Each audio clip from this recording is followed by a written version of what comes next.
I cannot sign this bill as it is currently written. And just a few minutes ago, I vetoed the bill. Ohio Governor Mike DeWine vetoes House Bill 68. Thanks for joining us at 5. I'm Megan O'Rourke. Now that bill, if it was signed into law, would have banned gender-affirming care for minors, and transgender females would not have been able to participate in girls' and women's sports. DeWine says it's up to families to decide, not the government. So we have team coverage to help take a look at what this veto truly means. Mike Schell is live in Columbus at the Ohio Capitol to break down exactly what DeWine said today. And our Jessica Schmidt is at the alert desk with the latest on what politicians across Ohio are saying. Let's kick things off with Mike. Yeah, Megan, Governor DeWine did not do what many Republicans thought he was going to do, and that is sign a bill into law that will put restrictions on young people who want to transition to another gender, and also restrictions on allowing biological males to compete in girls' and women's sports.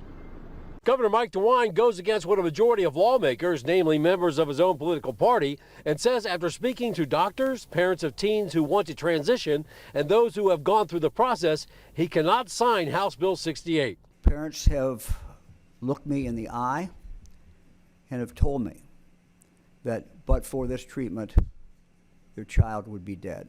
All Democrats voting not to impose the restrictions, and all but one Republican saying no to gender-affirming care and transgender participation in women's sports. These are truly complex issues, and reasonable people can draw vastly different conclusions. DeWine said the government has no business making this decision for families. They should not be made by the state of Ohio. They should be made by the people who love these kids the most, and that's the parents.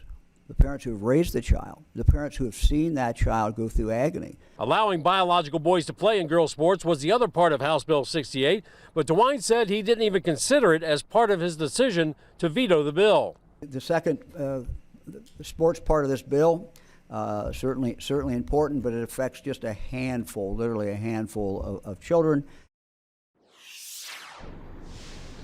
Governor DeWine said he was not against some of the protective policies that are in House Bill 68 to protect transgender youth.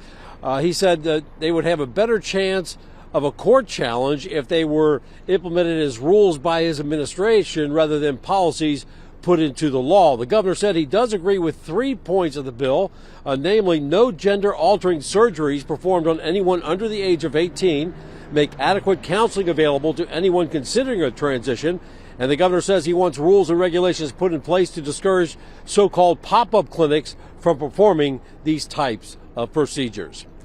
Reporting live from Columbus, Mike Schell, Fox 19 Now.